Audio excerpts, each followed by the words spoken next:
Hello and welcome to musiccollege.tv. We're here at Western College at the university campus on a live broadcast, no less, streaming out to you with our lesson content. And this week we're going to be looking at something a little bit different. We had the bass guitar lessons last week, but my name's Tony Hobden, and I'm a record producer. I make records, and we're going to be showing you the piece of software I generally use for this. It's called Pro Tools. It's made by Avid, and we're going to be doing a mix in the box. Now I'll explain what I mean by that. Years ago, of course, a recording studio used to have a multitude of equipment in it, a lot of analog gear instead of the digital stuff we use now, and you really had to go to a recording studio to do anything because the equipment was so expensive and the expertise was so high. However, I think I remember Paul Raymond, who actually works here and runs the music department, said in 1996 with Apple Music Publishing, he said that in years to come, recording studios are going to be pretty useless because the digital technology is going to be at a point where everyone will be able to access it and do stuff at home. Now, that was a bit of a genius there, I think, because that's actually what's happened. We're in 2013 now, and yes, you can do a lot of post-production stuff at home and even recording at home. The cost of equipment's come down, the digital technology has become more accessible, and also there's a lot more teaching and training available, including stuff on YouTube and streaming like we're doing right now. So we've only got half an hour. This is interesting because I'm going to bam through an entire mix for you, and hopefully it's a little bit like Mr. Maker if you've watched children's TV. Let's make it in a minute. Well, we're going to do a mix in 30 minutes, and we're using a piece of music that was recorded at Abbey Road with myself by a guy called Ryan Inglis. Ryan Inglis, if you're not aware of him, he's an up-and-coming musician who writes some fabulous music, and this is a piece we recorded with his band that we're going to look at in Pro Tools. So let's have a look at the session here. As you can see, here we are in Pro Tools. We're on what we call the edit window. There are two windows in Pro Tools that we can use, this window, and also if we have a look at the mix window, that looks like the mixer. Now, we're not going to use that today. We're just going to stay in edit window for two reasons. One is that all the things that we need to do within the mix window are also available here in these inserts and sends and I/O sections that come down this side of the screen. And I'm going to show you how to put inserts and sends in and open up some auxiliary channels, so we don't actually need to go to the mix page. The other is that we've only got the one screen being captured, so let's keep it simple. Let's stay on the edit window, and hopefully you're going to get something really good out of this today. Now, I'm going to go fast, but the beauty of this sort of media is that you can watch on demand as well after this live stream at musiccollege.tv, and you can stop and pause if you get a little bit stuck. And also, of course, you can interact, and our team of professionals will be able to answer some of your questions as I'm going through this. Or you can email us afterwards, no worries. Okay, here we go. Let's have a listen to this session. Now, of course, this is unmixed. You'll see there's no inserts on the left-hand side. There's no sends, there's no effects. This is literally what we recorded. However, for this particular session, to make things more simpler, we've stemmed up some of the instruments. For example, the acoustic guitar here, if I play you a section. Originally, that would have been, well, it was 6 microphones on the guitar in Studio 3 in Abbey Road. So we've just summed that down to a stereo pair. We've also done that with some electric guitar parts, some string parts down here, if we have a listen to those. Yes, real strings, ladies and gentlemen, not synthetic ones.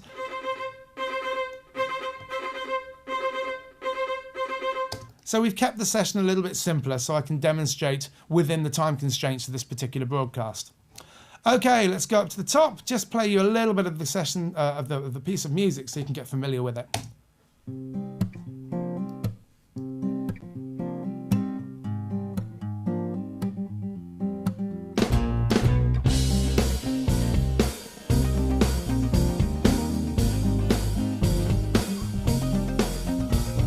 Okay, you can hear there's all sorts of things going on in there. So we're going to break it down and have a look and listen to what we've actually got in this session.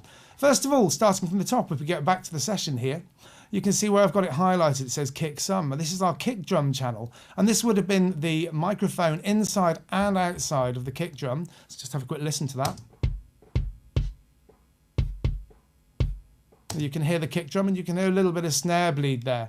So we're going to look at several different ways of mixing this, and let me just check my notes a minute. Yeah, We're going to go, of course, with mixing, any sort of mixing, we have to think about lots of different areas. You have to think about the levels, so how loud everything is relatively to its other counterparts or other instruments. We have to think about the dynamics, so that'll include compression or expansion or gating. We have to especially think about the tonality, so the spectral element of it is really important, and for that we're going to be using equalization.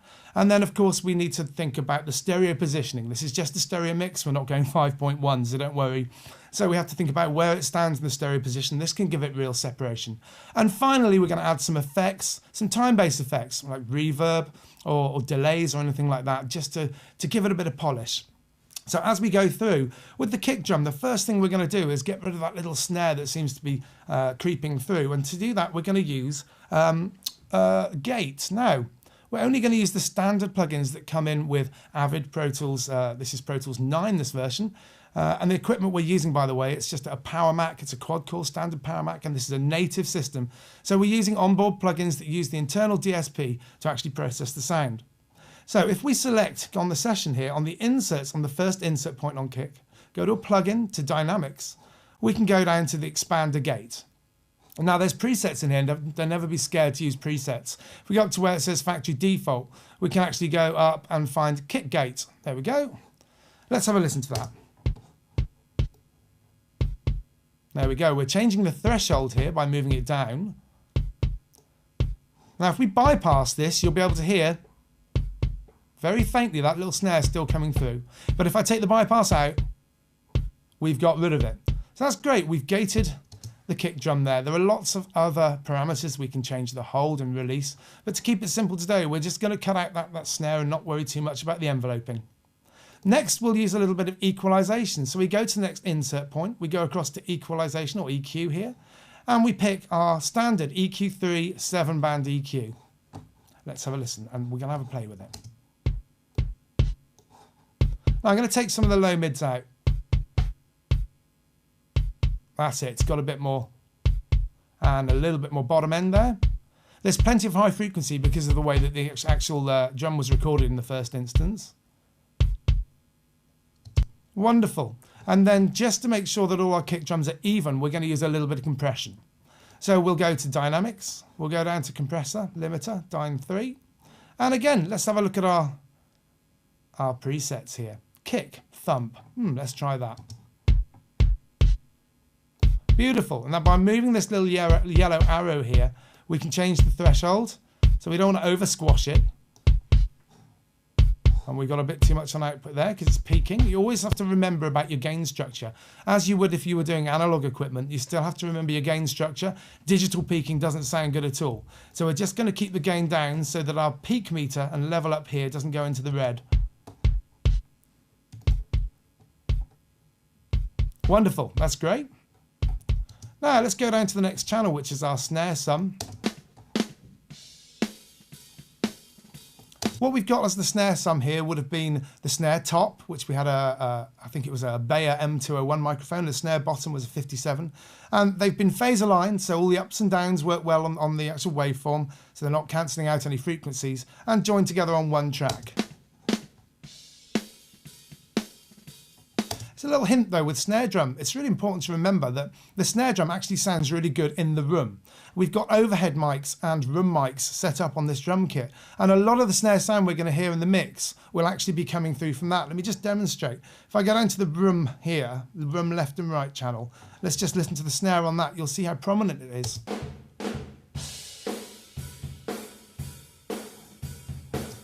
Okay, so it's really important to remember that the snare channel that we've recorded doesn't need to give the bulk of the snare. It just gives the detail and the punctuation of the snare, like the stick noise on the batter head, or especially the nuances like the little pressed rolls and extra notes, the ghost notes that you don't normally hear so well.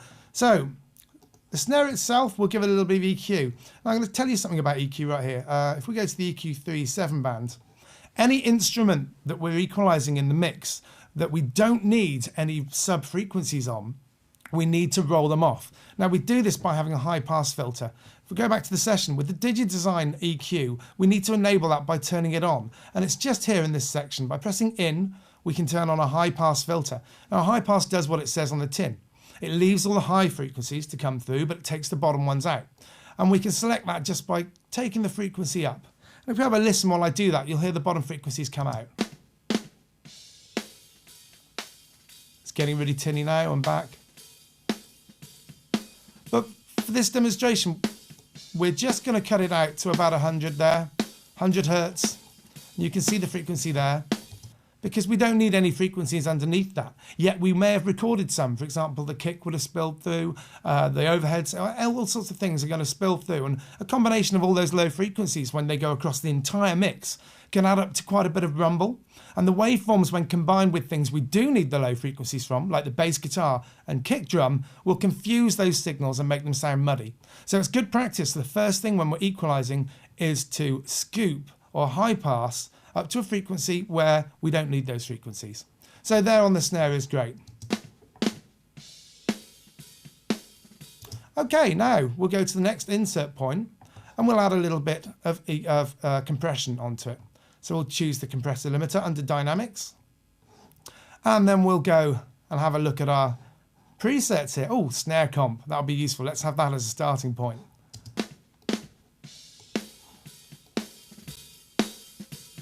Lovely. Again, we're checking the gain structure to make sure we're not peaking on output. It is peaking a little bit. So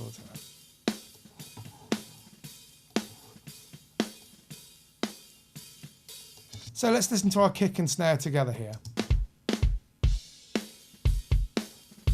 Now you can hear the kick and snare at the moment as they are sound a little bit like a drum machine. But remember, these are just the punctuation parts. These are the bits that cut through the mix and give it detail.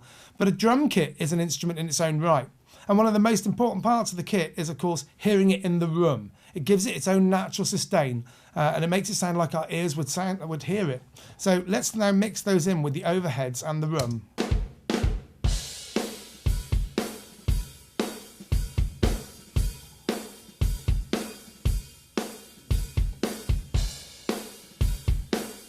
As you can hear, sounds a lot more natural already. Now, most of the parts of the playing will be kick and snare, and they're probably the most important drums to come through in the mix. However, we've also recorded here, you can see we've got the hi-hat and ride. So what we're going to do quite simply is not go over the top with the EQ, but we will open up an EQ where we will put in our high-pass filter, scoop out the bottom end, up to 100 hertz again, and then we can copy that plugin down to all of these parts because we don't want those sub-frequencies coming through. So there's an easy way to do that. If we look at the keyboard cam a minute, if I hold down Alt and I click on the plugin, I can pull it down and copy it to whichever channel I want. So I've just copied it to the ride there. Now we've got stereo channels underneath here, so I need to start a new one because it's a stereo channel, not a mono channel. We'll do the same thing, up to 100 hertz-ish. And then we can copy that from the overheads down to the room as well. Now if we bring all those parts in with the hi-hat and ride, so we've got the kick, snare, hi-hat, ride, and our overheads, we've got the bulk of the drum kit. We haven't put any toms in yet, but we'll come to that in a minute.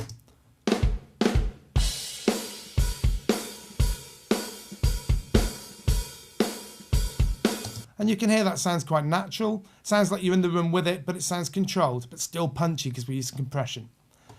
Okay, our toms are here. Let's have a look at them. There's one here. This is the high tom on T1. The mid tom will be on T2 and the floor tom on T3. And what we've done before this session to save time is I've actually cut the parts out by looking at their transients, looking at the waveform and cutting them out and then putting fades at the end. So if we just have a listen to that on its own, this is tom 1. I'll turn it up a little bit so you can hear it. And T3, which is the floor tom underneath it. And then they've got a natural decay because we put a fade in at the back end of them. So yes, we could gate them, but sometimes a rogue snare or a rogue tom next to the tom that you're hitting can open up the gate and cause unwanted spill. So we physically cut it up by eye. Now, the most important thing about toms are the EQ. Because we mic them so closely, we get a lot of proximity effect, and that can create a right dull, annoying sound from a tom. No matter how you tune it or how it's played, it doesn't usually sound very good. So we need to be quite vicious with the EQ. So let's go and open up an EQ for it, standard EQ 7, as we have with all the others. Remember, we're just using the DigiDesign plugins here. There are thousands others available, including Waves and Bomb Factory and API, all sorts of things. But these are just the standard ones, and you can get a really good result with them. Now, with the tom, first thing we're going to do is we're going to do our scooping from the low frequencies. We're also going to take a huge cut out of the middle, and we're going to try and create that lovely beach ball sort of pong sound. Let's have a listen. Turn it up a little bit so you can hear it. I'm going to put it on loop as well. If we go up to options, we can have loop playback. There we go. If I can hit it. Yeah, we're on. It's playing for us on a loop now. So I'm going to increase some of the low mids to give it some depth. We've taken out lots of middle. I'm going to give it a little bit more high to get that top. But then I'm going to also do a low pass to take off any unwanted cymbal bleed. There we go. Now this looks a bit like an M, and a lot of the time when I'm mixing toms, the EQ curve looks a little bit like an M. So there's one to remember. I'm going to copy this EQ down to the floor tom. Again, if you look at my keyboard, we just hold down Alt, and then we click on that one and bring it down to the floor tom on 3. We'll solo that. And we can hear, if I take the bypass there,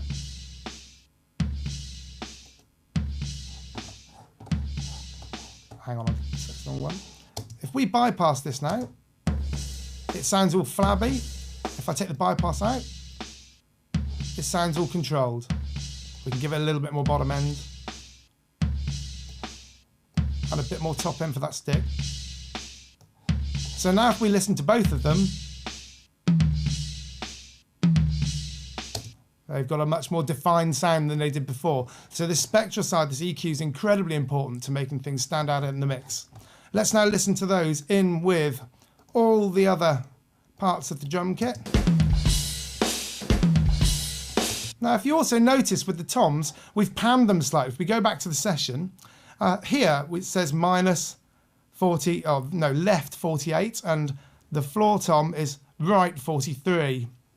Oh, it's just changed it to 40. What I've done here is I've mixed it in what we call the drummer's perspective.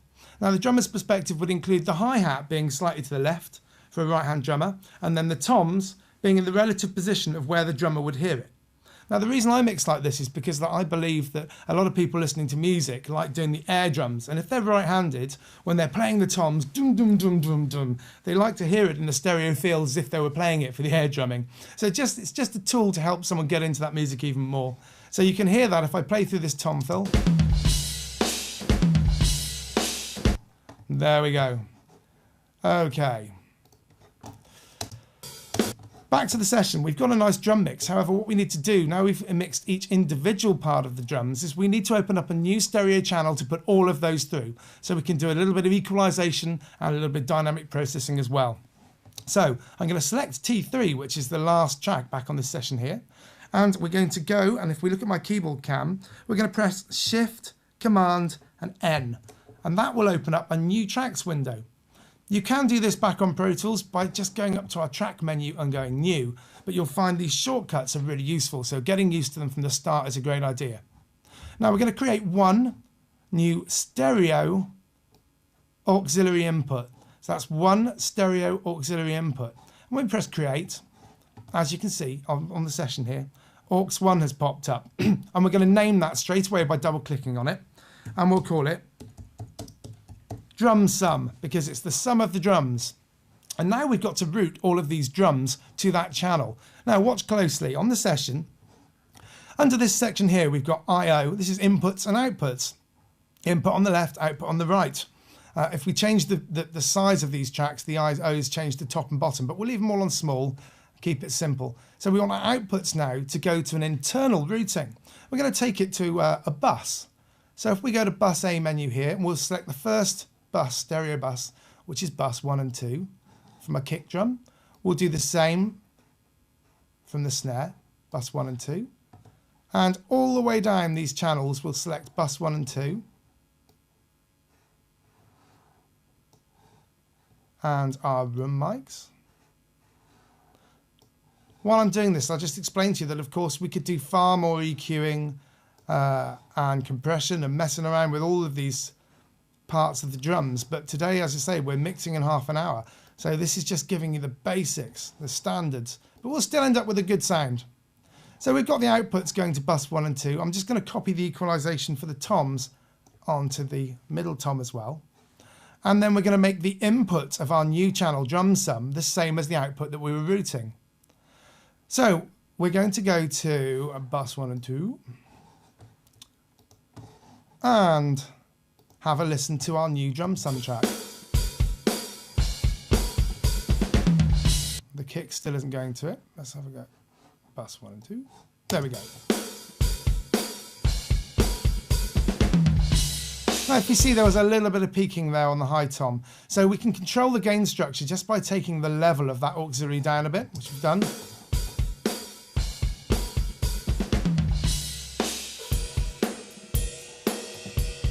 Okay, now we've got all of those channels going to a stereo auxiliary group, we can quite easily equalize and compress it. So let's do that. We're going to select a little bit of equalization. And I think we could do with a little bit of high frequencies. They seem to be getting lost a little bit. So let's give it some air.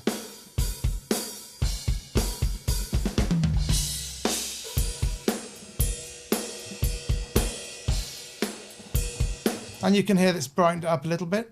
And then we'll add a little bit of compression as well.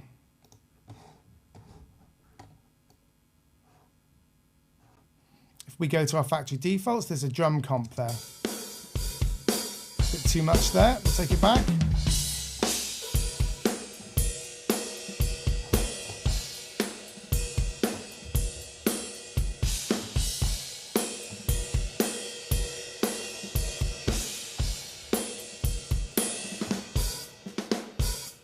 Okay, that's our drums done. Now, we've got loads of other parts here, and you know about equalization and compression, but we're not going to go into it too in depth because, again, we're not going to fit it all in. However, we are going to have a listen to the parts, and we're just going to fit them into the mix as they are, and a little bit of effects. But before I do that, I want to show you how to mix the vocal into a track so it cuts through. Because at the end of the day, a song is all about the voice, it's about the lyrics. So let's have a listen to Ryan's voice here a minute. Oh, so guilty, we cannot see. By soloing it out, we can hear it on its own. You feel the same, but when you look back now, you realize how things change. Okay, now what we need to do first of all is brighten it up with a little bit of EQ, and we'll use our standard 7-band. Let's give it a little bit of shell from the top. You feel the same, but when you look. And then we need to compress it. And this time we're going to use a character compressor. We're going to use the Bomb Factory BF76. This emulates a classic 1176 universal audio compressor. And we're going to make the release really quick. You feel the same, but when you look back now, you realize. And as we put the input up, it's got a set threshold so we compress it more. You feel the same, but when you look back now, you realize how things change. Whoa. And you can hear now it really cuts through everything else because we're compressing it actually quite heavily. Now, let's have a listen to our bass guitar. Here it is.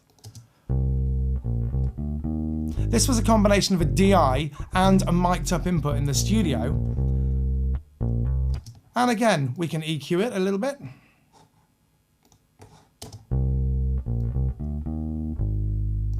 I'm just taking some of the mids out where it was a bit lumpy and adding a bit of finger noise from the high frequencies, about 2 to 3K. And we're going to compress that as well. So we'll go to our compressor, have a look in our presets, see if we've got a bass guitar. We don't, but it doesn't matter anyway. Oh, yes, we do at the top there.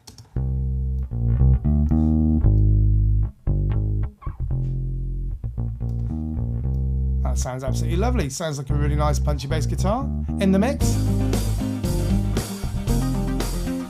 We are all so guilty, we can't. As you can hear already, just with a few simple processes, this piece of music's starting to come together. Now, I've got about 8 minutes left just to finish this off for you. So let's have a quick listen to the electric guitar parts. There's 3 here. There's this one. And then there's this one here.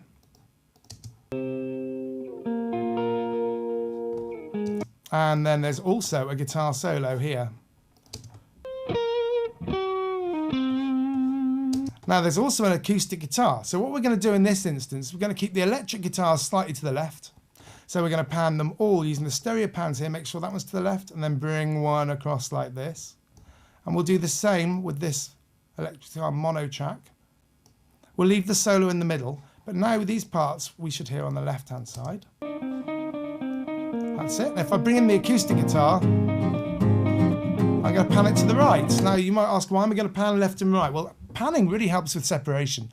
So seeing as we've got two similar instruments, the acoustic guitar and the electric guitar, to get them excellent and ultimate separation, we can use panning to really help do that, as you can hear. We're also going to make the acoustic guitar a little brighter with a bit of EQ because it's sounding a little dull. And we're going to take some of the muddiness out of the electric guitar, again using EQ. We'll scoop again, as we said at the beginning. There we go, that's cleaner. Give it some presence.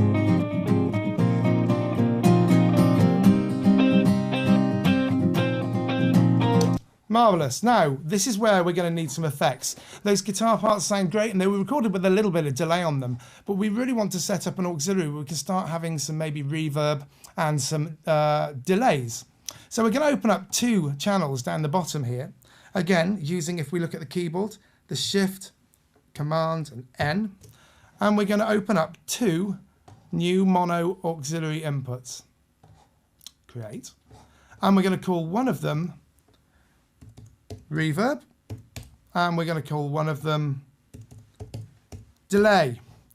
And on the inserts here, on the reverb, I'm going to select, under the reverb section, just a standard D-verb mono stereo, and I'm going to put it on a medium hall with a decay time of about 2.4 seconds. On the delay, I'm going to open up, under the delay section, an extra long delay mono stereo. There it is. And we're going to go metronome with this because the track is all gridded to 115 beat per minute. Now, we can send now, if we have an input from a bus on each of these, we'll select the next available. We're going to have bus 3 for the reverb and an input of bus 4 for the delay. We can then send auxiliaries to 3 or 4 from any of our channels within the mix and get some reverb or delay. So let's see how that works. We've got electric guitar 1 here. I'm going to go to the sends and we're going to go to 3. This is electric guitar 1.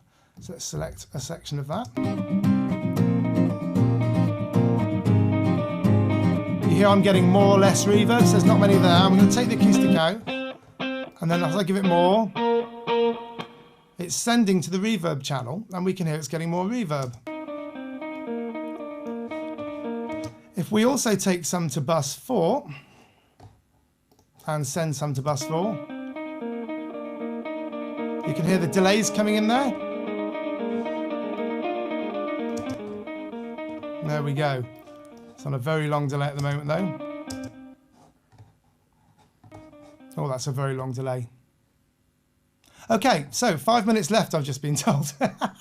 So we have our delay channel set up and we have our, let's take it back a minute to a slight normal. That's a very long delay at the moment. I'm going to change that delay to something a little bit shorter. Bear with me.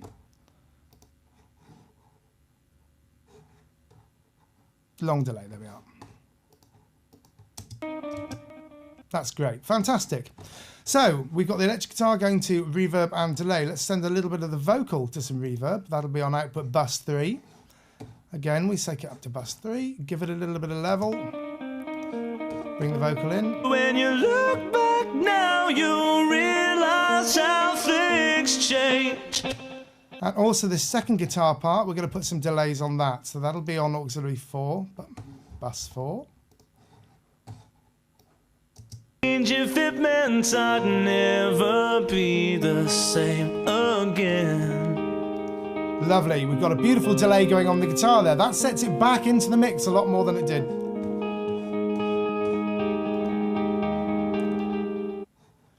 Now we can put the feedback up a little bit on those delays so they carry on rather than just one tap.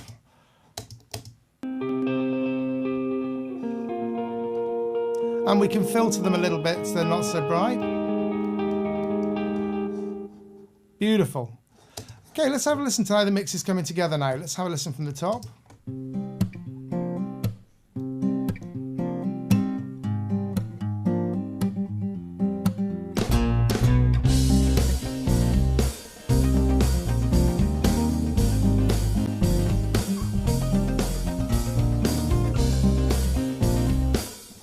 can hear some synths in there. This is this channel here. What we did with this session is we did all the recordings with the band and had great fun doing that and overdubbing and getting everything just right. And then we gave a stem session to a really good remixer, a guy called Carl G. And he came up with a whole load of sounds, which we then mixed in a separate session and brought them back in. And this is what they sound like.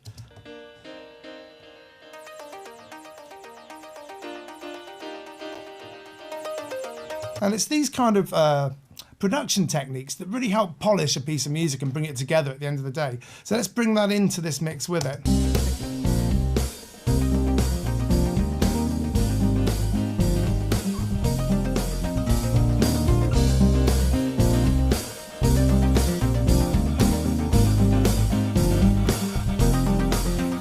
We are all so guilty, we cannot see the truth.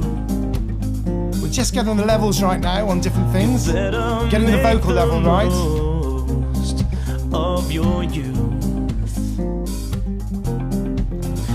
Now we've got one last thing to mix into this, well, two last things. We've got the guitar solo here, which I'm going to put an awful lot of delay on using bus 4. Let's have a listen to it.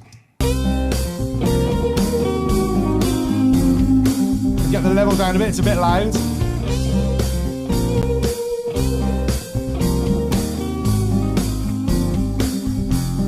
Then we've got the string parts just to level in because they've already been mixed, they're a stem. And I'm going to give them a little bit of reverb because they're sounding a little bit raw at the moment. So the reverb's on bus 3. Let's bring that up. Lovely. And then we've got backing vocals as well, which we're going to leave dry. Never feel no shame. Now these backing vocals have been triple tracks. There's one in the middle and one each side, and they blend in with the vocal beautifully. Never feel no shame. Okay, so we're pretty much done. Let's have a listen through the mix. And that's it for your first Pro Tools demonstration. I hope you've enjoyed it. Please feel free to email in with any questions, and there'll be more in this series. Have a listen.